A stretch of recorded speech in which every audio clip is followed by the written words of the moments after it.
ที่บ้านที่จองเฮาเนาะเอาละศรัทธาญาติโยมอีพ่ออีแม่กับพระเนออู้ไปก็กินเวลาไป5 นาทีแล้วที่อู้ไปนี้ไปกับเพื่ออุ่นเครื่องก่อนศรัทธาญาติโยมรถยนต์จะไปไกลนะเพิ่นก็ยังอุ่นเครื่องก่อนเพิ่นอุ่นเครื่องก่อนสตาร์ทเครื่องก่อนเอากับพระเนอกับพระกับหนึ่งกับสอง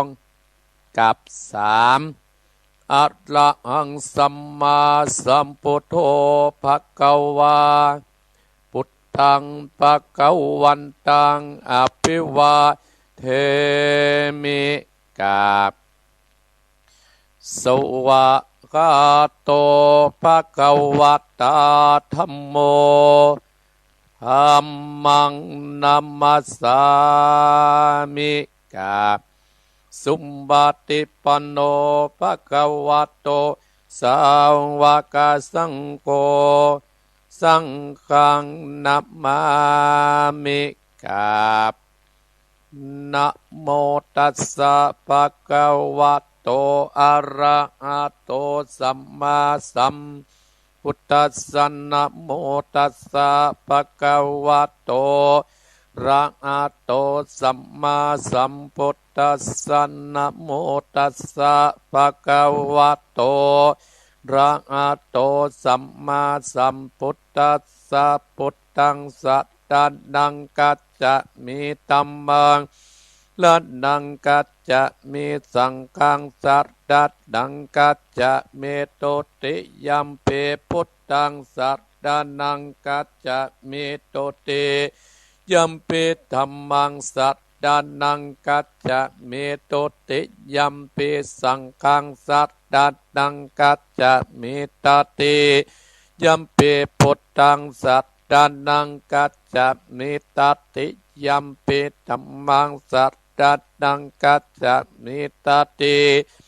ปิสังฆังสัตตานังกัจจะเมอิติปิโสภควะอะระหังสัมมาสัมพุทโธวิชชา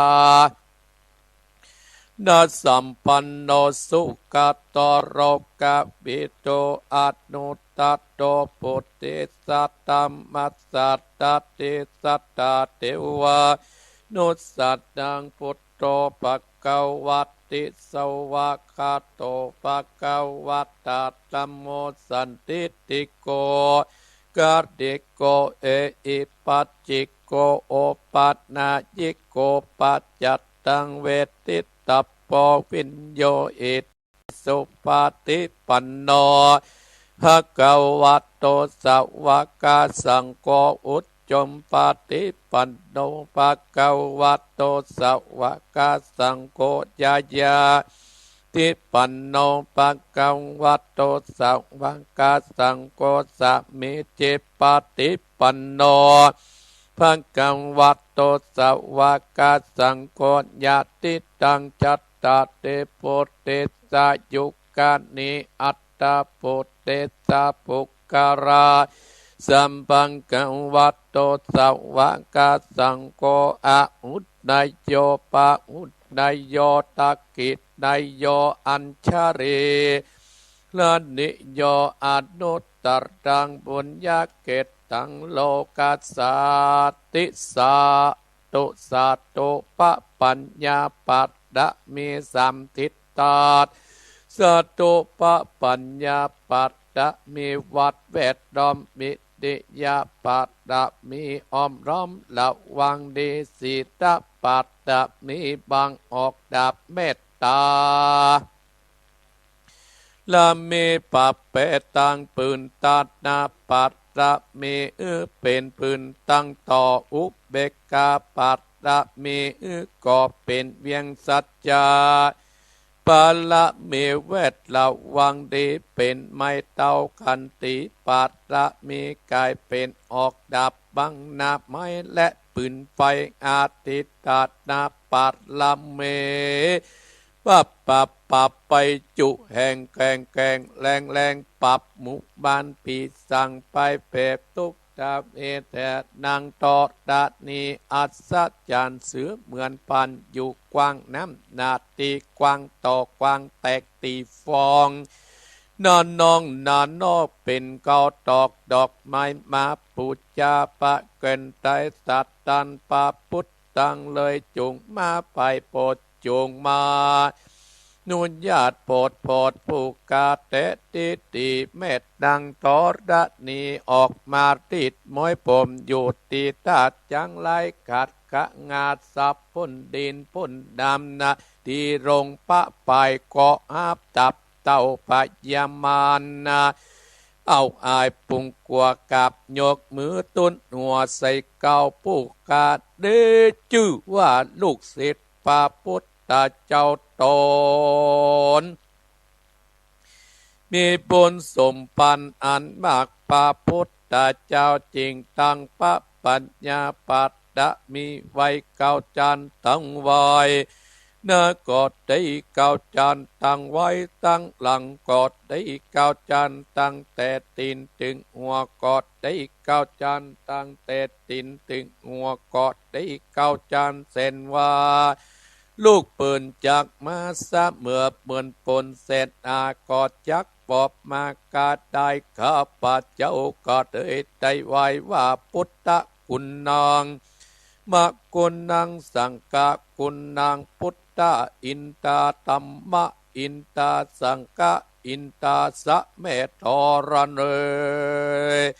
ผู้อยู่เหนือน้ำอยู่กำแผ่นดินกันผู้การละเนื้อเกิดเติงถึงคุณพระปินตาคุณพระบรรดาคุณกุบาอาจารย์คุณพระแก้วเจ้าตั้งสามประการคือคุณพระพุทธังคุณพระธรรมังคุณพระสังฆังคุณแดดคุณฝนคุณน้ำคุณลมคุณกุราชเจ้าก็ดีคุณพระเจ้าตนภาวนาก็ดีคุณนางอุตตราก็ดีคุณพระปัจเจเจ้าก็ดีคุณแม่ดังตอดัดนี้เจ้าก็ดีจุงมารักษากรรมนาและกำลังยังตนตัวเองข้าพเจ้าและท่านผู้ฟังในรายการมรดกธรรมวันอาทิตย์ของพระครูวัดละธรรมนาถและเจ้าของสถานีกู้สถานีในวันนี้ยามนี้จิมแดดเตอพุทโธพุทธังรักษาธรรมโมมังรักษาสังโฆสังฆังรักษาพุทโธพุทธังอาระหังธรรมโม ลังอาระอังสังโฆสังฆังอาระอังพุทโธพุทธังกันอาธัมโมมังกันอาสังโฆสังฆังกันอาพุทโธโภคธัมมังปิดสังฆังมิตรอายุวันโนสุขังพะลังสาธุสาธุสาธุอมติสสะมังสะดับเทียนกาวัดวาดโลกเป็นเปลวไปสะดีกันใจกูเทียนนี้ปรับเมืองผีมาจุดดาวบ่หูเก้นจิตเปล่าปรับกินมาลอยเอ็ดภาษากูกอบปรับไตไตตื่นฟาดเนือดหน้าเป็นดินเก่าดินกูกอบเป็นน้ำเก้ากลางกูกอบเป็นเม็ดน้ำใหญ่กอดจักออกไปท่วมหัวปีตายไปลินกูก็เป็นดับเทียนกาปับไตปากกูเทียงปากกวดสังอมสะอาปัตโตมังสวะอายอมเป็ดจรำแผ่นดินดำไหวว่าสายตาพิกาดกับนี่ละคนดีตูไว้ที่นี่คนดีตูคือท่านผู้ฟังในรายการมรดกธรรมการเมืองเจ้าของวันอาทิตย์และเจ้าของสถานีกู้สถานีในวันนี้จะเอาตัวหมู่ตั้นตั้งผีมันและผีเขนผียักษ์ผีเย็นหยาดได้มาไกลผียักษ์ไหลจงนิ้วป ปันตั้งปุ่มปันอยากไหลต้องเตียวไปฮืดหนีไปตั้งแต่บัดนี้เดชเตสาธุสาโธดูกะลาอันว่าภัยตั้งหลายประการต่างๆนาเป็นตนว่าภัยไฟไม่กอดีไฟเจ็บไก่ได้เป็นพญาติอุปัตตวะกังวลอุนตะไรมักคือคนและสัตว์ได้เจ็บได้ป่วยได้เสียเข้าเสียของเสียเงินเสียทองจากภัยตั้งหลายบัดนี้ตนตัวเองข้าพเจ้าพระครูวรธรรมนาถอันเป็นลูกศิษย์พระพุทธเจ้าก็จักถอดถอนไปแล้วตั้งแต่นี้เป็นต้นไปขออย่าหือเจ้าทั้งหลายอันหมายมีผู้ท่านผู้ฟังและเจ้าของสถานีกู้สถานีผู้เป็นเจ้าหอเจ้าเอือนเจ้าบันเจ้าเมืองพร้อมด้วยญาติกาพี่น้องลูกหลานเหลนตินเตาจุคนคือได้อยู่สุขสบายจุ่มเนื้อเย็นใจอย่าได้มีภัยอันตรายอย่าได้มาไกลดังต่อไปนี้ขอท่านผู้ฟังอันเป็นเจ้าหอเจ้าเงินญาติกาพี่น้องลูกหลานเหลนเต็นเต้ามีอายุมันควรยืนมีโจกมีใจมากมีตุนเต้ากัดคู่คอนเที่ยงแต่ดีอายุวันโนสุขังพระลังต่อไปเจิญศรัทธาญาติโยมอีพ่ออีแม่แผ่เมตตาคือกับตัวเก่าตั้งอกตั้งใจเพื่อให้ตัวเก่านั้นมีความสุขความเจริญต่อไปอหังสุขิโตโหมิขอให้ข้าพเจ้ามีความสุขอหังนิทุโขโหมิขอให้ข้าพเจ้าปราศจากความทุกข์อหังอเวโรโหมิขอให้ข้าพเจ้าปราศจากเวรและภัย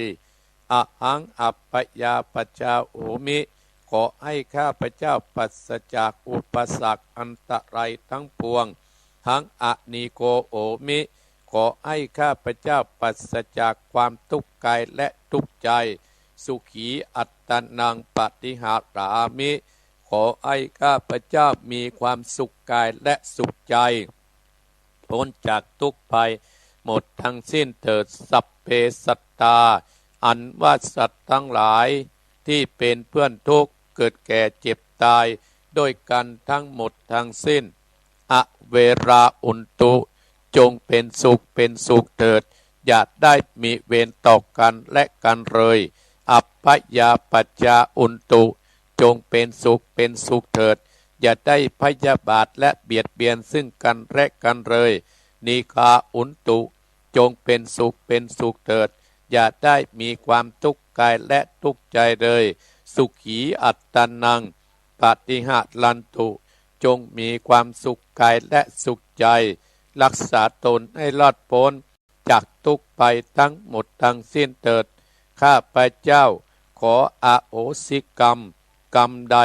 ที่ทำแก่ผู้ใดในชาติใดๆก็ตาม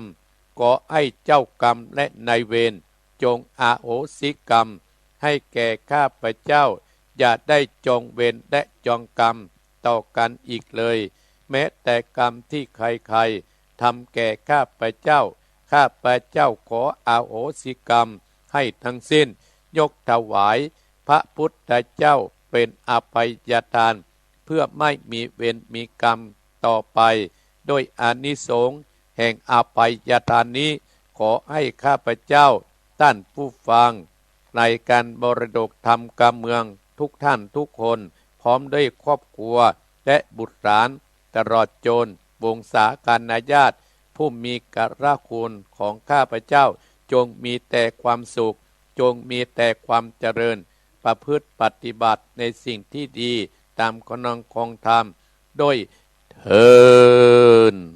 เรียบร้อยศรัทธาญาติโยมอัตมาภาพ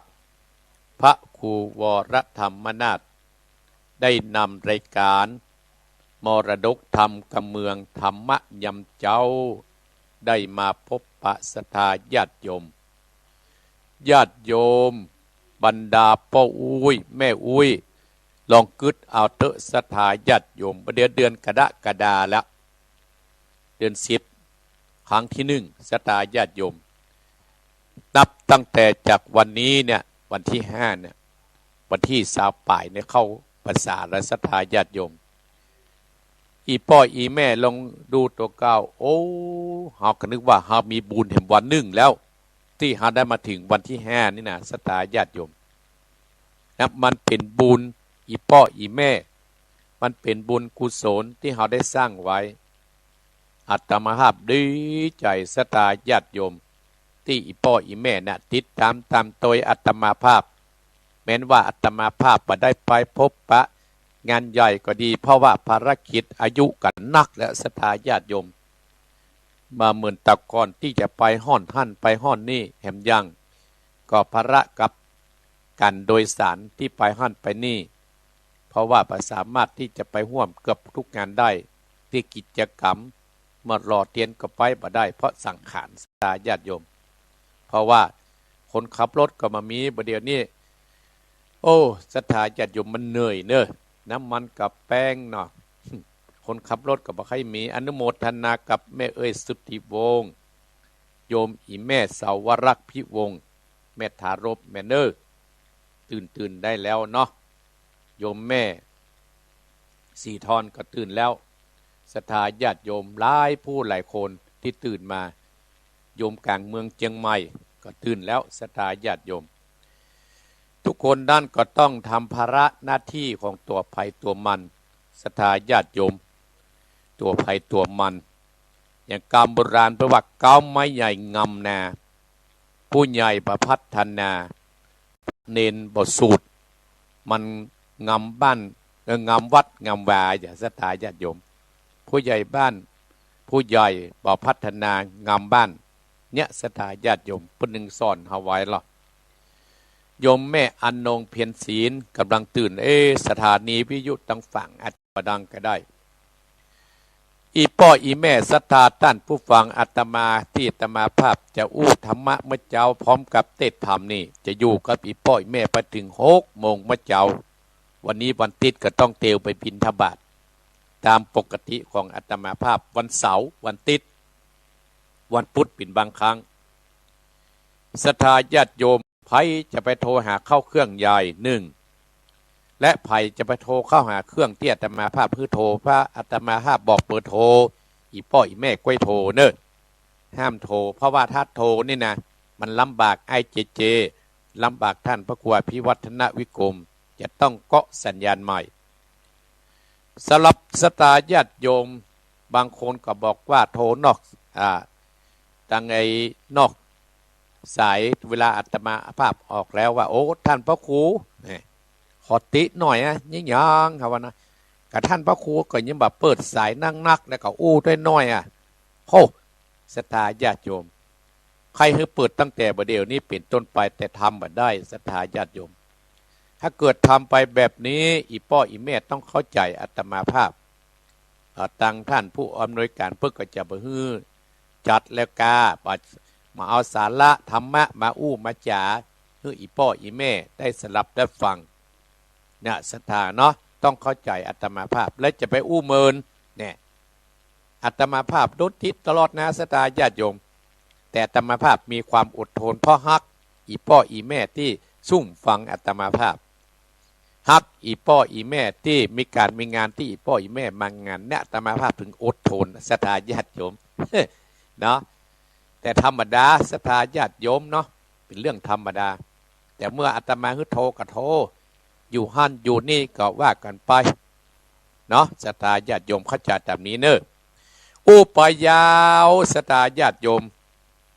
ก็จะว่าอาตมาภาพจมให้เหมาะแน่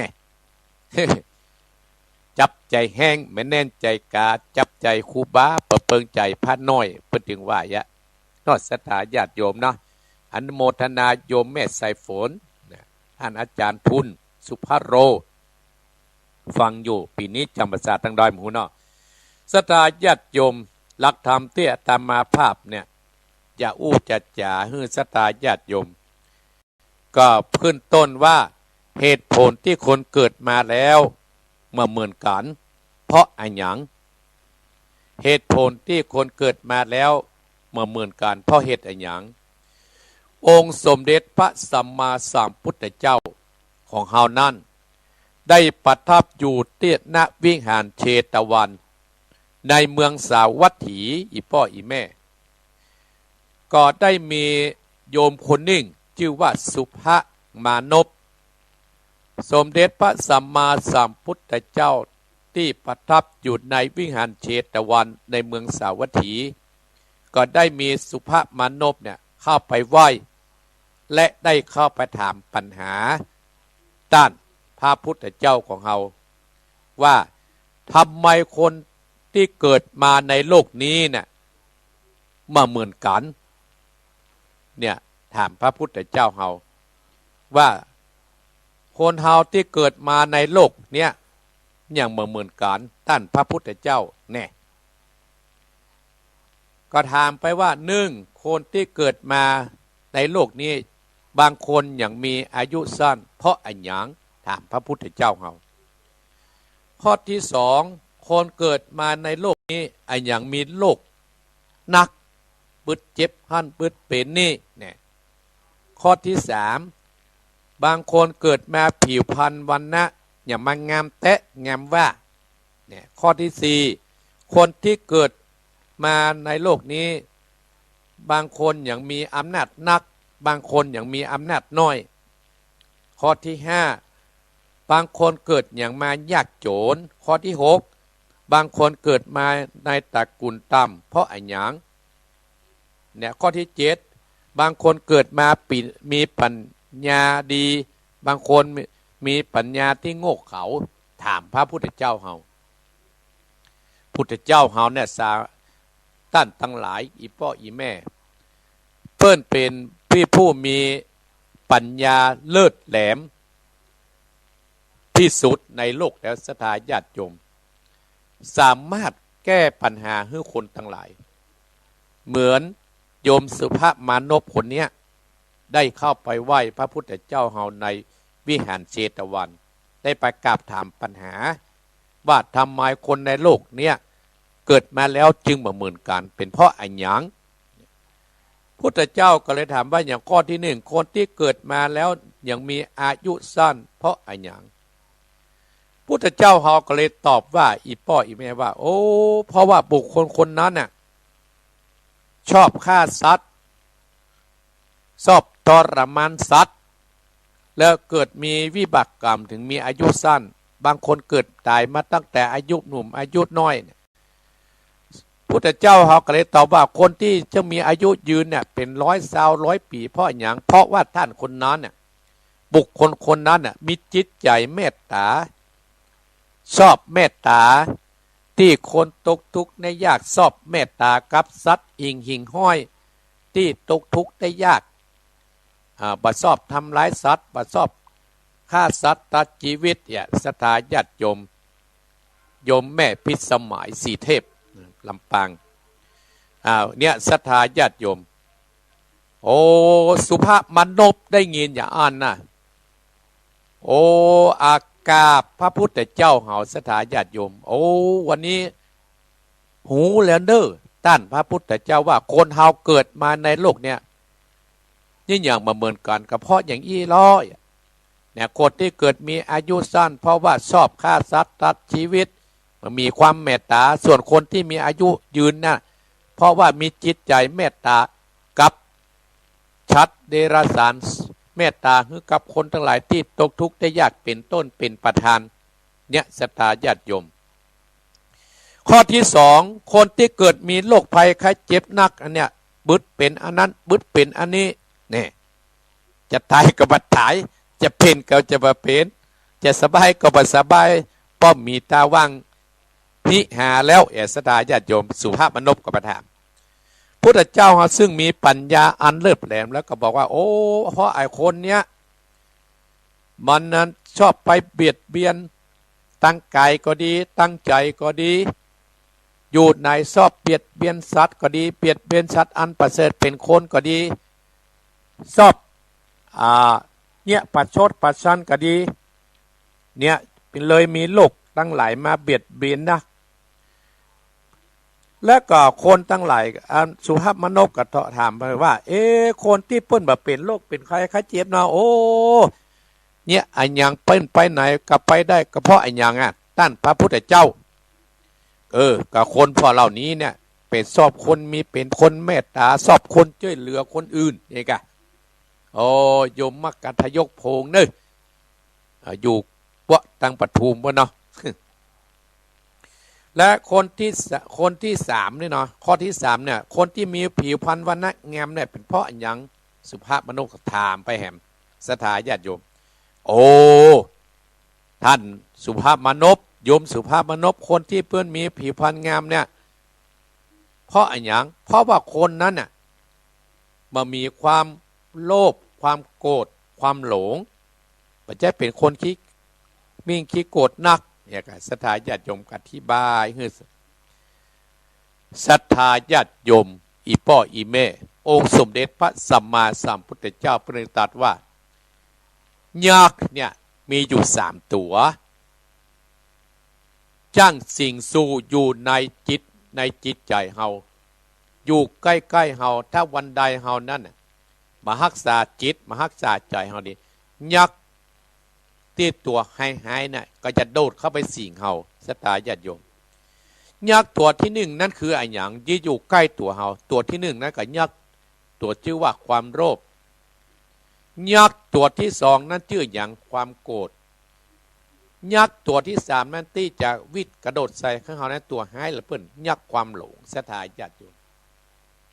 อีพ่ออีแม่ศรัทธาท่านผู้ฟังลองสังเกตเถอะภัยที่สละยักษ์3ตัวนี้ออกจากจิตออกจากใจแล้วคนนั้นจะมีผิวพรรณวรรณะอันงามเปล่งปลั่งพ่อครูบาอาจารย์ศรัทธาญาติโยมพ่ออีแม่ศรัทธาบางคนเนี่ยเพื่ออายุนากับผิวพรรณวรรณะกับเพิ่นยังดูดีอยู่กับคนที่มียักษ์3ตัวอยู่ในใจเลี้ยงอยู่ในใจเฮาตลอด3ตัวเนี่ย1ความโกรธศรัทธาญาติโยมถ้าภัยขหันยักษ์เกิดขึ้นนั้นก็พอเอาคนที่ขี้มีขี้โกรธกามกว้างมดทำลายมดฆ่าพ่อแม่ฆ่าลูกฆ่าหลานได้หันตุเจ้านี่เว้นเนี่ยยักษ์ตัวนี้มันก็ลวกเลยนะศรัทธาญาติโยมโอ้อีพ่ออีแม่หันว่าคนที่เดือดร้อนบ้านเมืองเฮาถึงวันเนี่ยบุตรขี่รถมาประดายกับยักษ์ตัวนั้นขี่ไปตัวเนี่ยอ่านเพิ่นแซงหน่อยนี่เลวพอหน่อยนี่มีความโกรธขึ้นละยักษ์ตัวนี้เข้าใส่ละตาตีตาต่อยบางคนกับตาตีตาต่อยเพื่อพ่อเห็นไหมพุ่นเนี่ยศรัทธาญาติโยมยักษ์ตัวเนี่ยยักษ์ความโกรธยักษ์ความโลภความหลงซับไปใหญ่จะลบเอาคนนั้นที่พระเจ้าของเฮาได้ก็เดือดร้อนศรัทธาญาติโยมถึงวันกับเดือนยักษ์ความตัวหลงนะครับใส่ลบเอาของเปิ้นมาใส่หัวเดือดร้อนบ้านเดือดร้อนนะศรัทธาญาติโยมอันยักษ์ตัวสุดท้ายนะสำเหลือเปิ้นเนศรัทธาอันยักษ์ตัวโกรธยักษ์ตัว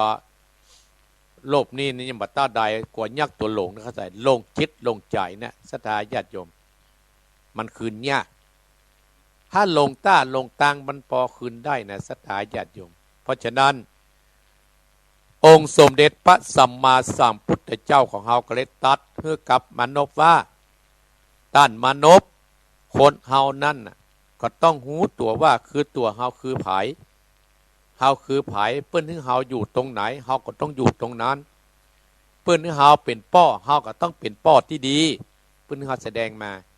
เปิ้นถึงเฮาแสดงเป็นแม่เฮาก็ต้องเป็นแม่ที่ดีเปิ้นถึงเฮาแสดงเป็นลูกเฮาก็ต้องแสดงเป็นลูกที่ดีเฮาก็พยายามสละยักษ์ถึง3ตัวนะจะได้เข้ามาใกล้ในชีวิตประจำวันเฮานั่นก็คือยักษ์ความโรคยักษ์ความโกรธยักษ์ความหลงนั้นศรัทธาญาติโยมอันนี้พระพุทธเจ้าเขาได้ตอบปัญหาให้กับสุภาพมนุษย์ว่าดังนี้แล้ว ผิวพรรณวรรณะของเปิ้นตึงเปล่งปลั่งและคนที่มีอำนาจน้อยเนาะที่บ่มีอำนาจฮะเนาะเป็นพ่ออย่างเพราะเป็นคนที่คิดอิจฉาเปิ้นคนใดสอบเป็นคนขี้อิจฉาคอยโนนคนที่บ่ลบโคลบพ่อบ่คนลบแม่บ่ลบโคลบครูบาอาจารย์ในสถาญาติโยมสร้างอำนาจตึงมาได้เลยมันมีอำนาจก็มันมีอำนาจสถาญาติโยมคนที่มีอำนาจนักเป็นคนอย่างใดสุภาพมโนถามโอ้สุภาพมโน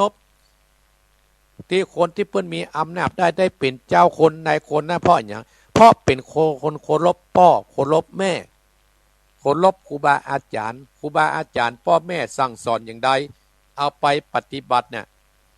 ก็เป็นคนที่มีอำนาจและเป็นที่ฮักของเทวดาเป็นที่ฮักของคนทั้งหลายเนี่ยพระพุทธเจ้าเขาตอบปัญหาให้กับสุภาพมนุษย์ว่าจะอี้ศรัทธาญาติโยมแล้วคนที่เกิดมายากจนเนาะเนี่ยเมื่อบัดแล้วถามไปได้ติ๊กปัญหามันมีแล้วเลยศรัทธาญาติโยมเนาะท่านพระครูบาติกาพรใจเนาะโยมมกทายกพงเนาะปัญหาคนที่ยากจนนะเอาแหมแล้วศรัทธาญาติโยมสุภาพมนุษย์มีปัญหาติ๊กถามพระพุทธเจ้าครับเพิ่นก็ว่าโอ้คนที่ยากจนเพราะไปเป็นคนที่ขี้เหนียวว่าชอบทำบุญคนที่เพิ่นมีมั่งมีสีสุขนะคนชอบทำบุญเนี่ยชอบอิจฉาภายก็เลยมั่งมีสีสุขศรัทธาญาติโยมโอ้แล้วคนที่เกิดในตระกูลนะต่ำนะเนาะเพราะเป็นคนกระด้างถือเนื้อถือตัวบ่ฮู้จักที่ต่ำที่สูงเนี่ยเอาเพิ่นเขียนนี่เฮาเป็นเรียนก็บ่เอาจะเอาสูงแล้วครูบาอาจารย์เนี่ยมันดีศรัทธาได้เกิดติดต่ำคนที่มีปัญญาเนาะท่องอันยังกับได้เนี่ยอันยังกับได้เพราะเป็นคนบ่เข้าหาครูบาอาจารย์คนบ่เข้าหาพ่อหาแม่เนี่ยศรัทธาญาติโยมส่วนคนที่เพิ่นมีปัญญาดีอันนั้นเพิ่นบอกว่าเป็นคนที่มั่นเข้าหาครูบาอาจารย์เนี่ยสุภมโนไปถามพระพุทธเจ้าเขาก็ตอบฮือศรัทธาญาติโยมตอบฮือศรัทธาญาติโยมทั้งหลายอันเนี้ยอย่างเตี้ยแต่มาภาพว่าเกาไม้ใหญ่งำแน่อีพ่ออีแม่ว่าเกาไม้ใหญ่งำแน่คืออย่างไรผู้ใหญ่ประพัฒนางำบ้านเป็นพระเป็นเนนเป็นตุเป็นเจ้าประสูตรมันงำวัดงำว่าสุมมาเนี่ยกรรมนี้อาจจะไปถูกต้องครูบาอาจารย์ก็ดีเนาะอาตมาภาพก็เอามาอู้มาจ่าบ่ได้ศรัทธาญาติโยมจะเอากัดตามมาเอากัดตามอาตมาภาพบ่ได้บังคับให้เนอะก้าวไม่ง่ายก้าวไม่ใหญ่งามแน่อีกใดศรัทธาญาติโยมถ้าเรามีต้นไม้ใหญ่เนี่ยงามแน่กับเวลาเราปลูกเข้าก็ดีอันยังก็ดีเนี่ยศรัทธาญาติโยมมันไปบังแดดบังอันนี้เราต้นข้าวต้นกล้าต้นไม้ที่เราจะปลูกเอาหน่วยเอาผลมันก็มันมีหน่วยไม่มีผลศรัทธาญาติโยมมันมีหน่วยมีผลเนี่ยก้าวไม้ใหญ่งามแหน่นะมันตึงมีหน่วยมีผลผู้ใหญ่ประพัฒนางำบ้านงำเมืองก็หมายความว่าผู้ที่ได้เป็นใหญ่เป็นโตได้เป็นหัวหน้าบ้านหัวหน้าเมืองเนี่ยเพราะว่าตึงตังนอกว่าตึงตังน้อยอย่างกันถ้าอยู่ไปกินไปเนี่ย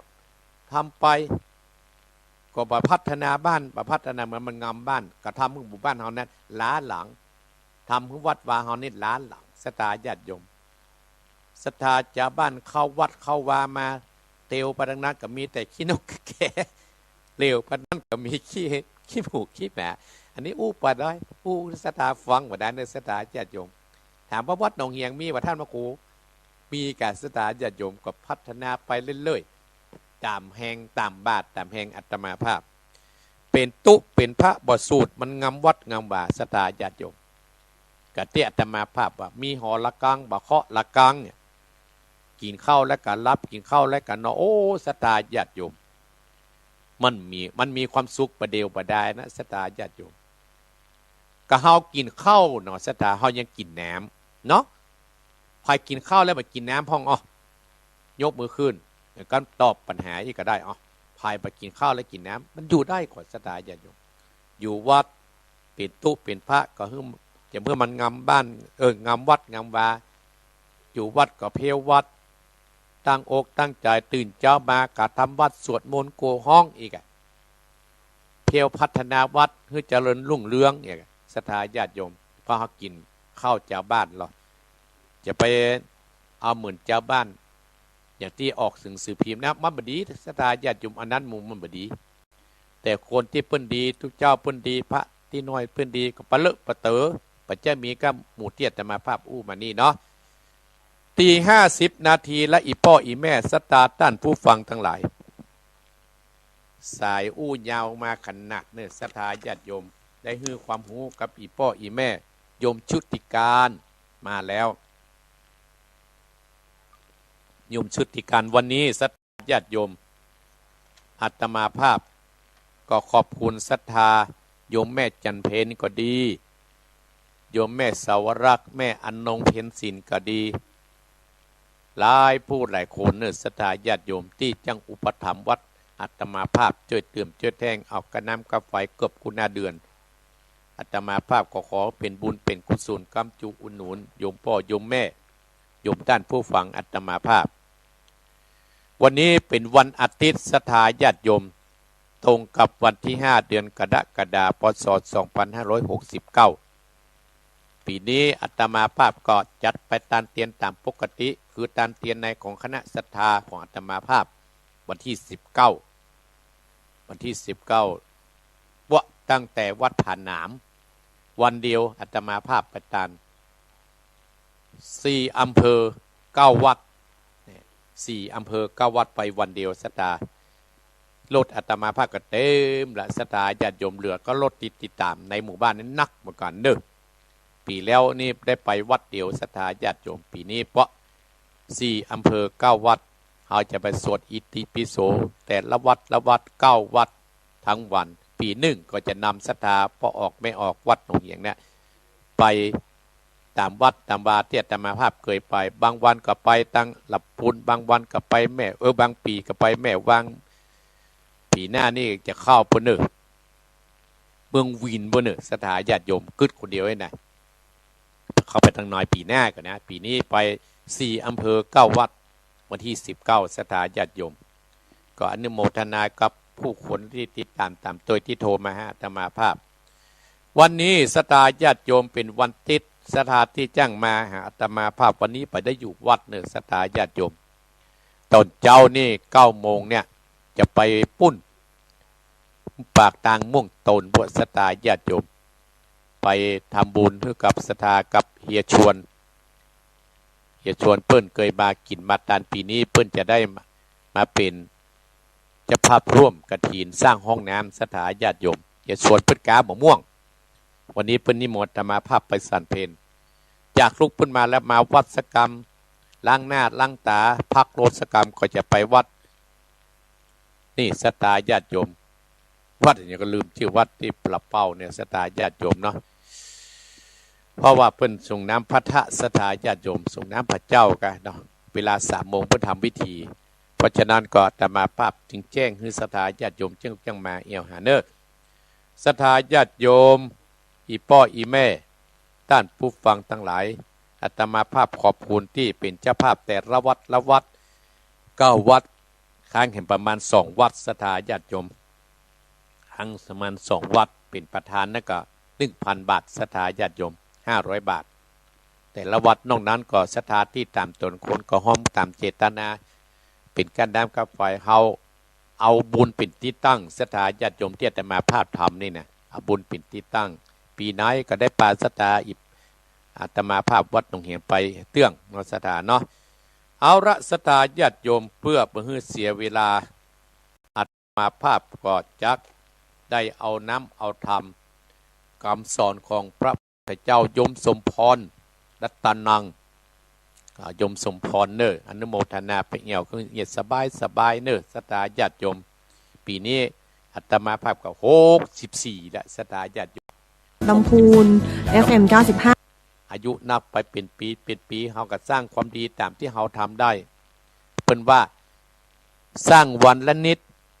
ก็จะทำเฮาเจริญรุ่งเรืองดีกว่าเฮาบ่เนี่ยให้สักอย่างศรัทธาญาติโยมถ้าเฮาบ่ไปสร้างบุญสร้างกุศลศรัทธาญาติโยมก็จะทำให้เหมือนกับเฮาเอาเงินไปฝากธนาคารเฮาถอนมาหมดศรัทธาญาติโยมเฮาไปส่งเฮาบ่เอาไปส่งคือเปิ้นบ่ไปฝากไว้เงินที่มีในธนาคารนั้นก็จะเสี่ยงไปหมดศรัทธาเพราะฉะนั้นเฮาก็ต้องมันสะสมบุญทีละเล็กทีละน้อยเฮาจะบ่มีเงินน้อยเฮาจะบ่มีงานบุญน้อยศรัทธาญาติโยมสะสมไปกำน้อยกำน้อยแล้วชีวิตเฮาก็จะเจริญรุ่งเรืองต่อไปที่เปิ้นให้เฮาสะสมบุญไว้สำหรับกฐินปีนี้วัดหนองเหียงก็ตรงวันที่7ศรัทธา7พฤศจิกายนวันเสาร์แต่ว่านี่ก็มีโยมสารปีที่รับปากไว้เนาะโยมแม่สาวรักษ์ขับพ้องแม่จันเพนค่ะนี่โยมสมพรค่ะนี่หลายผู้หลายคนกับโยมเฮชวนที่อาตมาภาพจะไปบ้านเปิ้นวันเนี้ยศรัทธาญาติโยมโอ้อนุโมทนากับศรัทธาญาติโยมโยมสุวรรณอินใหญ่เนอะอนุโมทนาสาธุโยมสมศรีใจบุญเอาละศรัทธาญาติโยมคือเฮานั่นน่ะคือมันสร้างคือมันสอนคือมันทรงคือมันเสริมเนอะศรัทธาญาติโยมคือมันสร้างอันอย่างศรัทธาญาติโยมเมื่อเกิดเป็นโคนละโยมแม่จันเพนในวันที่7เด้อแม่นี่แม่นะมาเหมือนตามปกติเฮานั่นเด้อโยมเพื่อเฮามันสร้างอย่างศรัทธาญาติโยมเกิดมาแล้วถามเพิ่นนึงบอกว่าเพื่อเฮามันสร้างคุณงามความดีสร้างทีละเล็กทีละน้อยจะไปสร้างเมื่อเฮามีลมหายใจศรัทธาญาติโยมเมื่อเฮามีโอกาสอย่างโยมแม่จันเพนคำโพธานี่เป็นต้นศรัทธาญาติโยมอีพ่ออีแม่ศรัทธาเพื่อเฮามันสอนหยังสอนลูกสอนหลานเฮาถ้าเฮาขี้ค้านสอนลูกหลานเฮาก็จะไปตังบดีเหมาะเนี่ยอาตมาภาพเนี่ยสอนมันทรงเสริมเนี่ยทรงอย่างศรัทธาญาติโยมทรงก็คือเฮามีลูกเฮาก็ทรงห้ำทรงเฮียนแล้วเขาก็เสริมลูกเฮา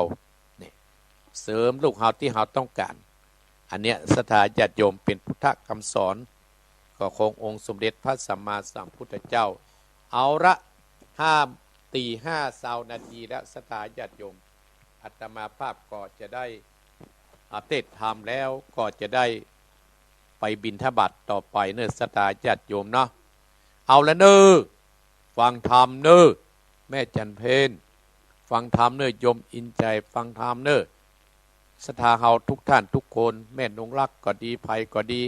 แม่เสารักก็ดีแม่อนงก็ดีแม่บัวพัดก็ดีเน้อทั้งฝั่งเนาะเอาตั้งอกตั้งใจณบัดนี้โยมแจ่มจันทร์เน้อตื่นได้แล้วเน้อแม่แจ่มจันทร์ตื่นแล้วเน้อเอาฟังธรรมเน้อนะโมตัสสะภะคะวะโตอะระหะโตสัมมาสัมพุทธัสสะนัตถิโรเกตนะกัมมะตังติติสัตตะโวตุราชโพธิสัตว์ตั้งหลายตั้งยิ่งใจพ่อแม่ตั้งหนุ่มแก่เอาที่ปากันมาฟังธรรมตั้งศรัทธานิวิตโยในโอกาสต่อไปในตนตัวอัตมาก็จักได้เทศนาขอเวลากับท่านทั้งหลายขอกล่าวต่อยเทศนาธรรมนำเอาคำสอนองค์สมเด็จพระสัมมาสัมพุทธเจ้ามาเทศนาเป็นธรรมข่าวดีลาเพื่อสลองศรัทธาท่านทั้งหลายญาติกาพี่น้องจากเทศนาไม่มีศรัทธาท่านผู้ฟังจุคนพรพร้อมได้ลูกหลานท่านเต้าจุคนนาได้ปากันได้ฟังธรรมเทศนานี้แหละนาทวนนาตุกนามต่างกอบมาพบ แต่ใจบ่อาจได้กะดาบ่วันใดวันหนึ่งก็ต้องสงสัยตั้งพระบุตรในเจียงเจ้าองค์พระพุทธเจ้าตนนาสัพพัญญูตนเป็นโกศลโลกตนไปโปรดเป็นพุทธญาณกรรมสอนได้สอนมาเป็นเบนา2,500 กว่าปีเป็นวาจีกรรมศาสตร์บอดจาและนาติโกเกนกรรมนาแปลว่าสัตว์ในโลกตายย่อมหนีบ่ปนนาทุกโลกโลลาเที่ยงความนาสิ้นลมจะลบอยู่ตั้งเตือนตามพื้นนำปูดอยและนาคือท่านตั้งหลายได้สั่งปัจจัยและนาอยู่ในเขตเมืองคนคือสะสมท่านกล่าวสอนว่าเป็นปัญจักสารคือโยชน์แล้วแต่ผู้คนจัดสร้างปัจจัยคือเป็นเทศและนาคือกำเนิดเป็นคนนาบุญกุศลทรงโยได้โยชน์และนามีจิตใจแต่นาและนาท่านตั้งหลายเฮ้ยบุญกุศลนาเธอจีมีจิตใจจัดได้งังสินตามบุญจักนำส่งโยได้ไปอยู่แดนสวรรค์มีแต่ความสุขอนันต์ข้ามเจ้าแรดนาบะมนเจ้าเครื่องกาตาเป็นคนปาราปับเจ้าจิตใจเล่าอาตามจิตใจดำมนมอยเป็นคนลายสินตามป่าปักกรรมนำแต่งต่างป่าไปอยู่ห้องอาบายทุกใจเลือดลายลำไอเวตัดนาอาสุขอุราบอดดอยและนาตั้นต่างหลายเตสานาปฏิโยสะเนในที่สุดแห่งปาตัมมาเตสัตนาเตจะบุญกุศลใหญ่กว้างที่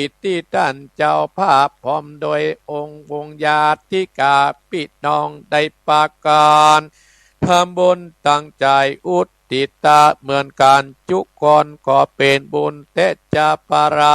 กุศลที่ท่านทุกคนได้คิดร่วมสร้างจ้างปรากฏเป็นสัพพะคำลำกว้างล่องลอยบนฝั่งฟ้านำเอาบุญกุศลไปไว้อย่าจะปรากฏตอดหน้าสับปันไปเถิงเมื่อเจ้าก็เป็นเข้าจังอันไปถึงเมื่อวันก็ขอเป็นแผ่นเสื้อแผ่นผ้าแม้นว่าไปถึงเมื่อลาปนลุนก็ดีก็เป็นข้าวทิพย์นำเตบเป็นบนกุศลบันดลเนตรลับปานเป็นข้าวสารอันบรรยายดวงจิตบรรยายป่อแม่จงได้รับนาบุญตั้งหลายที่ประสงค์องค์นายได้พั่มกล่าวอ้างขอดวงจิตวิญญาณตั้งหลายที่ได้ไปได้เสพได้สร้างโพลบุญเขานามได้สุขเป็นดีเจนดำได้สาโอ้ยสุขนั้นเมืองบนก็เตจะบุญกุศลกลับมาบันดอนพกอมอ้อยนามาอักษาสัตตาตรวจนาตั้นผู้ฟังทุกคนนาสัตตาจุงนำเอาบุญกุศลได้เป็นคนสัตตามีสัตตาตั้นตั้งหลายอายุ120 ขวบภาษาสัพพะโลภะอย่าได้มาไกลขอเจ็บขอคอยน้าเมื่อยไกลอย่าได้มาปานจบพบเป็นที่อยู่นับถือขอเป็นที่กลับไว้ของหมู่เทวดามีประกำมังเน้นนาดังจังจาจานภายแก้วมีสมควรแก่อันที่ตุเจ้าได้ปานปอนเตียงแต่ดีนิติตังก็บางคมสมเลสเดชเอาละศรัทธาญาติโยมอนุโมทนากับ โยมศรีพัฒสอนแม่เมฆเนาะศรัทธาญาติโยมที่เข้ามาพอเข้ามาชมตีห้ากึ่งนะเนอะศรัทธาญาติโยมกันเวลาศรัทธาญาติโยมมันบ่รอถ้าไผสักคนศรัทธาญาติโยมอาตมาภาพอยู่กับอีพ่ออีแม่เนี่ยได้ชั่วโมงแล้วศรัทธาญาติโยมข้างแหมสักหน่อยหนึ่งก็จะหมดเวลาอาตมาภาพอาตมาภาพจบก็จะฟังไล่หนีไปทางใดเตื้อศรัทธาญาติโยมก็คืออยู่ที่นี่ก็ศรัทธาญาติโยมเนาะศรัทธาญาติโยมธรรมพุทธคำสอนของพระองค์สมเด็จพระสัมมาสัมพุทธเจ้ามันบัดสั้นมันยาวศรัทธาญาติโยมมอกปอม่วนมอกปออีบ่ออีแม่นะฟังเบื่อบันไนศรัทธาญาติโยมได้ธรรมเพิ่นบอกว่าคือเฮานั่นเกิดมาแล้วศรัทธาญาติโยม1คือมีจิตใจดีคิดดีอู้ดีอารมณ์ดีคบคนดีศรัทธาญาติโยมในธรรมเพิ่นบอกอันคนใดถ้ามีจิตใจดีศรัทธาญาติโยมถ้าเป็นคนเฒ่าถ้าเป็นตุเป็นเจ้าเป็นคนเฒ่าจิตใจดีลูกหลานศรัทธาก็แวดหน้าแวดหลังศรัทธาญาติโยมถ้าจิตใจเฮาบ่ดีนะศรัทธาญาติโยมกินข้าวกินลาบก็ถึงบ่หลับศรัทธาญาติโยมเนาะจิตใจคนใดดีเนี่ยศรัทธาญาติโยมจิตใจเฮาก็จะเบิกจะบานบุญนั้นก็จะกำจุอุดหนุนเทวดาก็ตวยรักษาศรัทธาญาติโยมอายุเฮาก็จะยืนยาว120ขวบเข้าภาษาอย่างทำเพิ่นว่าอาตมาภาพคิดถึงเหมือนกับกรรมสุภาพมนพที่ประถามพระพุทธเจ้าเฮาตะกี้เนี่ยศรัทธาญาติโยมที่ตรงกับข้อว่าคนเฮาบางคนอย่างมีหน้าตาดีมีผิวพรรณวรรณะดีศรัทธาญาติโยมที่สุภาพมนพประถามพระพุทธเจ้าเฮาที่ในวิหารเชตวันคนที่มีจิตใจดีมีเมตตาอบอ้อมอารีเนี่ยศรัทธาญาติโยมเทวดารักษานะจิตใจดีเทวดารักษาคิดดีศรัทธาญาติโยมคิดมันเป็นมงคลกับตัวเป็นมงคลกับที่อยู่ที่อาศัย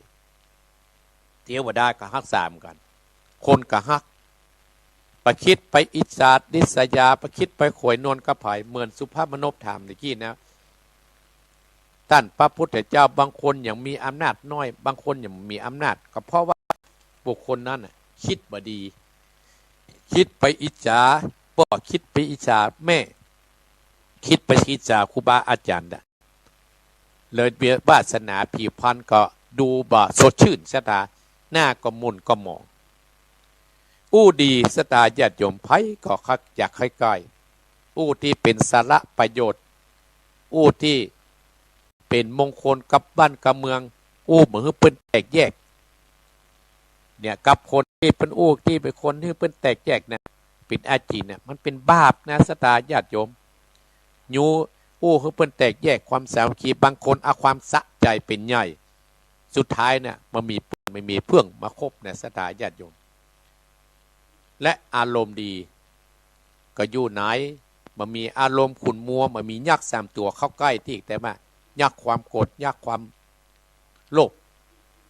ยักษ์ความหลงมาเข้าใกล้เนี่ยศรัทธาญาติโยมก็จะเป็นมงคลกับครอบครัวเป็นมงคลกับตัวเก่าและก็คบคนดียิ่งดีคบบัณฑิตนับปัดคบครูบาอาจารย์ยกโยปอปั้นเนี่ยศรัทธาเฮาบ่ต้องไปคิดอีสาเปิ้นแนะธรรมเพิ่นสอนอีจิตใจดีศรัทธาญาติโยมก็เปรียบเหมือนคนที่เปิ้นมีธรรมอยู่ในใจกับพรหมวิหารทั้ง4ก็มีเมตตากรุณามุทิตาอุเบกขาจิตใจดีศรัทธาญาติโยมบางคนหน้าตาบ่ดีศรัทธาญาติโยมจิตใจดีกับคนก็ชอบบางคนหน้าตาบ่ดีหน้าตาดีอยู่ข้าวหูก็หนีแห้งออกไปเนี่ยคนเฮาเนี่ยเพิ่นบอกว่าซื้อผ้าให้ดูเนื้อเนี่ยคบคนให้ดูตั้งจิตตั้งใจศรัทธาญาติโยมเนาะคิดดีศรัทธาญาติโยมคิดดีมันเป็นมงคลประเสริฐเลย คนที่คิดบดีศรัทธาญาติโยมพุทท้ายก็กรรมนั้นก็จะตกต่ำตามตัวมันก็ได้รับเวทนาศรัทธาญาติโยมสุดท้ายก็มันมีภัยสืบตระกูลก็ในธรรมเรื่องหนึ่งศรัทธาญาติโยมในธรรมมหาวิบากกันศรัทธาญาติโยมมีสองคนพี่น้องเกิดมาเป็นลูกพ่อเดียวแม่เดียวกันพ่อแม่เดียวนะกับแบ่งทรัพย์สมบัติคือเต้าเดียวกันอีพ่ออีแม่ส่วนพี่นั้นก็ได้ไปครอบครัวเมียของเพิ่นก็ได้ตายไปละลูกน้อยไว้ประจายก็อยู่มาเมื่อเข้าก็เกิดความเบื่อหน่ายตั้งโลกคิดทีว่าโอ้เขาจะไปหาตังสงบดีกว่าอยู่ไปก็บ่ม่วนอกบ่ม่วนใจอย่าศรัทธาญาติโยมเนาะหันดับไปหันอยู่ไปบ่ม่วนอกบ่ม่วนใจศรัทธาญาติโยมก็เลยตัดสินใจเนี่ยเอาลูกเนี่ยไปฝากน้องผู้อยู่ครองบ้านครองเมืองเป็นเศรษฐีหันเมื่อน้องเป็นเศรษฐีแล้วศรัทธาญาติโยมบ่มีไผสืบแทนตระกูลก็อ้ายเพิ่นเนี่ยเลยเอาหลานไปฝากแล้วก็เอาเงินทองที่มีที่แบ่งยกน้องเพิ่นครอบครองหมดอย่าศรัทธาญาติโยมอ้ายเพิ่นก็หนีไปบวชทางพระพุทธศาสนาโอ้โยมนี่มาพรแปลงน้อยฟังเนอะอยู่แม่วางโยมนี่มาพรแปลงน้อยฟังเนอะแต่ทราบทั้งหลายนี่ไปบวชอยู่มาบ่เมินมานานอันคนเนี่ยก็เลยเป็นคนขี้เหนียวคิดบดีศรัทธาญาติโยมถ้าคนใจเอาอันอย่างดีมาให้กินเดือดเนี่ยศรัทธาวันหนึ่งศรัทธาญาติโยมอีพ่ออีแม่ละอ่อนเตี้ยแต่มาภาพลูกพี่อ้ายนะอันนี้ก็ล้อก็ของพ่อข้าอันนี้ก็ของพ่อข้าจีโอ้เนี่ยศรัทธาญาติโยมลุงของเพื่อนได้ยินเนี่ยอ่านศรัทธาโอ้ไอ้น้อยเนี่ยยังบัดตันใหญ่อันนี้ก็ของพ่อข้าย่อยมากกระทั่งโลภเอากูก็เลยเอาหลานของเพื่อนในไปฆ่าขว้างในปัจจัยศรัทธาญาติโยมบาปกรรมนั้นก็ตามปิกมาศรัทธาญาติโยมผู้เศรษฐีคนเนี้ยที่เป็นน้องที่ได้ฆ่าหลานเพื่อนนั่นน่ะมันมีลูกมีเต้าก็สุดท้ายก็ต้องตายจากบ้านจากเมืองไป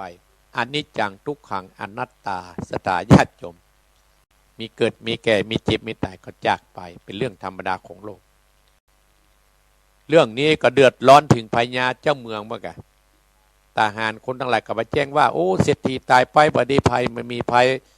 ของสมบัตินั่นเนอะเต็มบ้านเต็มเมืองของพ่อเศรษฐีพญาเจ้าเมืองนครไปไว้ในเวียงในเมืองแห่โคนได้7 วันอีพ่ออีแม่พญาเจ้าเมืองก็เกิดความสงสัยว่าเศรษฐีคนนี้เนี่ยมันมีทรัพย์มีศีลมีขันนาดเนี่ยมันอย่างบาภัยยังบาสอบบาไปต่อไปบาสืบแตนเนี่ยเป็นเพราะอันยังกรรมเนี่ยก็เลยไปถามพระพุทธเจ้าว่าโอ้จัดครั้งหนึ่งก็อย่างที่อาตมาภาพอู้เบื้องต้นถ้าอู้ยาวเนี่ยอีป้อยแม่ได้โทรหาอาตมาภาพแล้วโยมนิกประตูเชียงใหม่อนุโมทนาเนอะวันที่19นะโยมนิกนี่มาพรแปลงน้อยก่อนวันที่19เนี่ยไปปตานเตียนนะมาได้เนอะขับรถถอยตู้ลุงไปก็ได้ศรัทธาญาติโยมอีพ่ออีแม่บรรดาศรัทธาญาติโยมก็ว่าคนเนี้ยมันเป็นคนขี้อิจฉาเป็นคนกรรมมันที่ฆ่าลูกพี่ไอ้มันตายไปแต่กรรมเรื่องตามเนี่ยศรัทธาญาติโยมมันกินบัตต้านตั้งหักเรียกอะเนี่ยคิดบดีผู้ดีก็จะเป็นที่ลื่นหูเทวดาฮักศรัทธาญาติโยมอารมณ์ดีก็ลูกหลานก็ฮักคบคนดีก็เป็นสีแก่ตัวเองและเป็นสีแก่ครอบครัวเป็นวงศาตระกูลศรัทธาญาติโยมทั้งหลายคบคนบดีมันก็เป็นเหตุนะศรัทธาญาติโยมเตียแต่มาภาพเทศธรรมคราวที่แล้วว่าเศรษฐีขอทานนั่นน่ะเนาะเตียแต่มาภาพเทศธรรมก่อนนะเศรษฐีขอทานนะศรัทธาญาติโยมก็พ่อก็ได้สอนรักษาสมบัติไว้ให้สุดท้ายพ่อก็ตายไปละให้ลูกนั้นเป็นเศรษฐีก็เดียวก็มีละอ่อนคนหนึ่งเข้ามาเป็นเพื่อนที่สอบเอวเมื่อคืนเล่นกันพานอนสอบไปหั่นสอบไปนี่ขี้ค้านยาการแต่ก่อนนี่ลูกเศรษฐีนี่เป็นคนยาการรักษาดี สุดท้ายก็โตยเปิ้นลงอ่ะเตี้ยแต่มาภาพคิดเป็นลงนะกันสุดท้ายก็ได้เป็นสิทธิขอทานไปขอทานสถาญาติโยมเนี้ยอาตมาภาพเลยเอาธรรมที่ว่ากำสอนพุทธธรรมกำสอนมาเทศให้อีพ่ออีแม่ได้สลับรับฟังถึงเวลาและสถาเวลาที่เหลือนี่อาตมาภาพขอบคุณแม่น้อยกัดนัดที่ว่าธรรมทานนะมีที่วัดปะตังเจริญบัดปะเอาเนอ ทำอย่างหู้นะว่ากว่าคำกลางความโทรมาได้0828857225เธอเบอร์นี้เนอะโยมนิกว่าจะได้โยมนิมาพรแปลงน้อยหายหน้าหายตาไปเหมือนเนอะโทรมาได้สตาญาติโยมถ้าบ่โทรมาก็จะพูดธรรมะแล้วนะสายแรกสตาญาติโยมเป็นฝ่ายนี้จะเดินปอนมาจากเจ้าพระครูแม่พรสันกำแพงโทรมาเป็นคนแรกเจ้าอ่ะถ้าจะเจ้าแล้วกดเก่งนะแม่พรสันกำแพงจดเก่งเนาะอันนี้ผายแม่โทรมานี้ผายที่อู้นี่ไหนพระครูเนี่ยค่ะพระครูไอ้หยังพระครูอามันน่ะวัดไอ้หยังวัดหนองเฮียงโอเคอนุโมทนาสาธุเนอฟังคุณนี่เจริญพรเนอเจ้าเจริญพรสายต่อไปเจริญพรเจ้าว่าแต่เจ้าอันนี้เม็ดแดงเนี่ยนั่นละเจ้าเม็ดแดงสบายดีเจ้าเม็ดแดงอนุโมทนาสาธุเนอแม่วางฟังกูอาทิตย์เลยเจ้าฟังกูอาทิตย์วันนี้ไปทางใดโทรมาวันนี้ไปสวนเจ้าอนุโมทนาเนอเจ้าจะเดินปอนสายต่อปาจะเดินปอนแม่วางสังกะแปงมาแล้วเดินปอนแกไปสาเจ้าท่านพระครูแม่สีทรฟังจากที่ไหนจากแม่ของชัดเจนดีนะเจ้าชัดเจนสันปะตองเนาะเจ้าเต็มดินเห็นแล้วนะสันปะตองอนุโมทนาเนอเจ้าไว้สาเจ้าจะเริญปอนสายต่อไปจะเริญปอนไอ้สาเจ้าตามพระครูแม่บัวลอยบ้านชกก็ตำบลตะก้อคือแม่สวยเจ้าแม่บัวลอยฟังจากไหนฟังกิ้งดาวรุ่นนี้เข้าศูนย์เจ้าอำเภอแม่สวยเนาะเจ้าแม่สวยแม่สวยมาแล้วแม่สวยเราฟังหลายที่อนุโมทนาแม่บัวลอยเนอเจ้าฟังทุกอาทิตย์เจ้าอนุโมทนาบุญเจ้าสาธุอาศัยต่อไปจะเริญปอนแม่สวยมาแล้วเจ้าท่านพระครูวันนี้ก็มีบุญแห่งวันเด้อตื่นขึ้นมาได้ไหว้พระฟังธรรมกับท่านพระครูแม่ชุบเตี้ยศิลปรสิทธิ์เตี้ยเด้อเจ้าชัดเจนดีเด้อเจ้าท่านพระครูเจ้ากับไว้สาธุเจ้าจะเริญปอนเวียงหนองร่องมาแล้วจะเริญปอนไว้สาเอาท่านพระครูจ้าแม่ยางนี่เดี๋ยวมันกี่แม่ยางนี่เจ้าอันนี้ฟังจากไหน104เจ้า104นะฮู้รับฟังจากประเทศพักจากอำเภอไหนอำเภอดอยสะเก็ดดอยสะเก็ดมาแล้วอีกกับดอยสะเก็ดอีกกันแม่เนออนุโมทนาเนอแม่เนอจะเดินปอนสายต่อไปจะเดินปอนไปจ้ากับคุณเจ้าแม่ยังให้เหรียญเจ้าฟังจากไหนจากเชียงต่อลำเหนือลำปางเจ้าแม่เรือนลำปางพี่น้องลำปางโดมาหลายที่ลำปางเนาะเจ้าอนุโมทนาเนอเจ้ามีกำลังใจเนอเจริญพรสายต่อไปเจริญพรครับไว้สาครับท่านเตวบุตรมาแล้วพ่อบุญธรรมครับผมพ่อบุญธรรมปงหนองครับเดี๋ยวไม่นิดมาอยู่เพชรโดยสเก็ตไปเลยเนี่ยครับปุ่นอยู่ปงหนองเนี่ยปุ่นไทยไปอยู่ด้วยลูกปุ่นนะอยู่กับบักไก่นองเหียงตะไดแล้วเนี่ยอนุโมทนาเนอ เวียงปะเป้าเนอ ครับ เวียงปะเป้าเวียงปะเป้าเอาสายต่อไปเจริญพรเจริญพรจะ0828857225เจริญพรสายต่อไปเจริญพรแม่ยางแม่สายฝนเวียงหนังร่องเนาะแม่เนาะ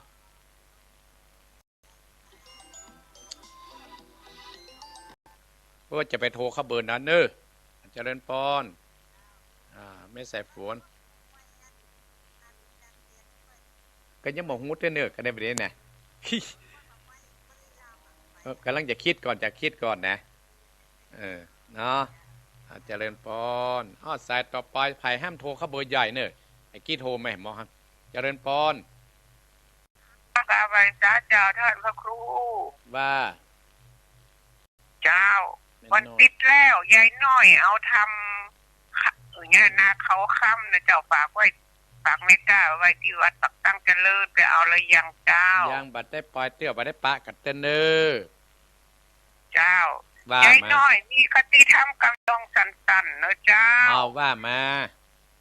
เขากินอายังตักกินเผอเขาอิ่มเตต้องเฮาเขาอิ่มว่าใดการทำความดีน้องปีจังหลายเต้นกันบ่ใดต้องทำเอาเองเจ้าไหว้สาเจ้าจะเริญปอนคติแบบสั้นๆกัดใจได้อนุโมทนาเนอะกินแตนเพื่อนวันตึงบัดกินแตนเพื่อนวันตึงบัดยินนะคนอื่นบัดยินจะเริญปอนเจ้าสาธุเจ้าแม่ยางแ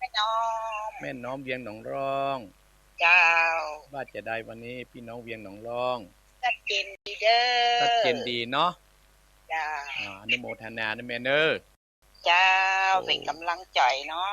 เจริญพรนี่แม่เนอเจ้าเจริญพรใครจะโทรก็โทรเนอแถม2-3 สายแถม2-3 สายนี่มันก็ตกอยู่เวลา41ละศรัทธาญาติโยมเพราะว่าจะต้องโอนสายไอเจเปิ้นก็เอาท่านอาจารย์วรรณชัยต่อไป0828857225เสียงก็เริ่มหายไปแล้วศรัทธาส่วนเตี้ยแต่มาภาพว่าบุรีรัมย์เนี่ยกำลังพ่อสังขารมันมาแน่ศรัทธาอาจจะรถไปคนเดียวก็ได้ถ้าไปกับคนหลายเนี่ยอาตมาก็เหนื่อยเนี่ยเพราะอายุนักต่อศรัทธาญาติโยมเนาะอาจจะไปอยู่พอสังขารมันมึนอยู่ศรัทธาญาติโยมศรัทธาญาติโยมโทรมาเจริญพรใช่เจ้าไม่ทำพระราชลีนะเจ้าโอ้ไม่ทำเจ้าไม่ทำว่าจะได้วันนี้มันฟังกันเนอะชัดเจนดีเจ้าชัดเจนเนาะเจ้าคุณรักษาทำลีแมวมากุฏิศรัทธาเจริญพรหยุดเจ้ากับไหว้สาเจ้าแม่ยางแม่สายพินเจ้าโอ้แม่สายพินด้วยแดนเจ้าโอ้มึนแล้วเนอะแม่เจ้าวันนี้ได้บุญได้ฟังท่านนะเจ้าโอ้ลูกไข่แกบ่ได้ฟังกัน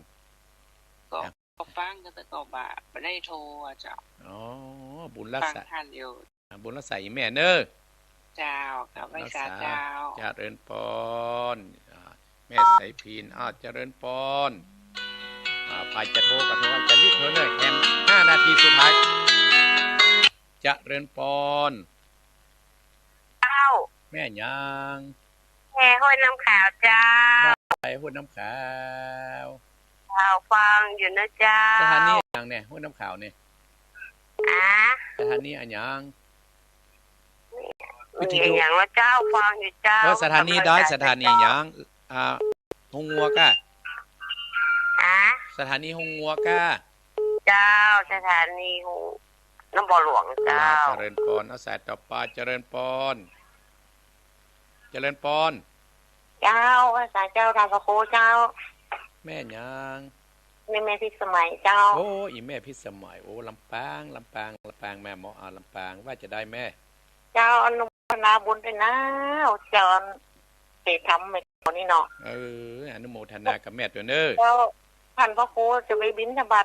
ทุกวันอาทิตย์ก็เจ้าทุกวันอาทิตย์เสาร์อาทิตย์อ๋อเจ้าดูแล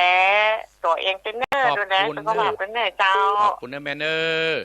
เจ้าไว้สาเจ้าสาธุสายสุดท้ายเจริญพรเจริญพรพระแจ๊พระครูแม่ยังแม่บุพาดแม่บุพาดฟังอยู่ฟังจากโทรศัพท์นะเจ้าฟังเมื่อตี 5แล้วเมื่อท่านพระครูไหว้พระละแต่ว่าวิทยุบดังเนาะวิทยุบดังวิทยุบถึงมาแล้วได้ยินแล้วประเดี๋ยวเนี้ยบ่ได้ยินเมินแล้วเนาะบ่ได้ยินเมินแล้วบอกว่าเมื่อวันบอกว่าเมื่อเช้าบอกว่าเมื่อคืนเนี่ยเมื่อคืนแม่พัดจังที่บรรดาพวกของดารุณีแต่ก็เมื่อคืนนั้นได้ฟังแต่เมื่อเช้าได้ยินกันแล้วเนาะอันเรื่องอันที่เปล่งส้วมนี่ได้เห็นท่านพระครูก็เปล่งในกฐินเมื่อไก่แม่กฐินเมื่อกฐินวันที่7พฤศจิกาพฤศจิกายนกันพฤศจิกาก่อนนะแม่เนอก็ดีกันเนาะได้จะเอิ้นให้แม่อยู่เนอเจ้าท่านนี่ก็เอิ้นบอกมาเนอบุญรักษานะแม่เนอเจ้าว่าจาเนอท่านพระครูเนอกำลังใจนะเจ้าเจริญพรโอ้พี่น้องฝั่งยังบ่ลืมโดยอาตมาภาพขอจะได้ล่ำลาอีพ่ออีแม่เนาะศรัทธาญาติโยมเนาะเพิ่นมาท่าแล้วหั่นเพิ่นมาท่าละ45ละศรัทธาญาติโยมเพื่อไอ้เจจะได้ไอ้เจจะได้ก็เกี่ยวสัญญาต่อไปท้ายที่สุดนี้อาตมาภาพก็ขออนุโมทนากับศรัทธาญาติโยมท่านผู้ฟังทุกท่านทุกคนโดยที่ได้รับฟังอาตมาภาพมาทุกวันอาทิตย์วันนี้ก่อนอนุโมทนากับโยมแม่พรสันกำแพงแม่แดงแม่วางแม่สีทรสันปัดตองแม่บัวรอยปุ่นแม่สวยแม่สุกแก้วเวียงดังร่องแล้วก็แม่นิดโดยสเก็ตศรัทธาญาติโยมทั้งหลายนะพ่อบุญธรรมพงหนองเนอศรัทธาญาติโยมเนาะแม่เรือนเสียนต่อลำปางและก็แม่บัวพัดอำเภอฝางฟังตังโทรศัพท์แม่น้อยกัดนัดศรัทธาญาติโยมเนาะ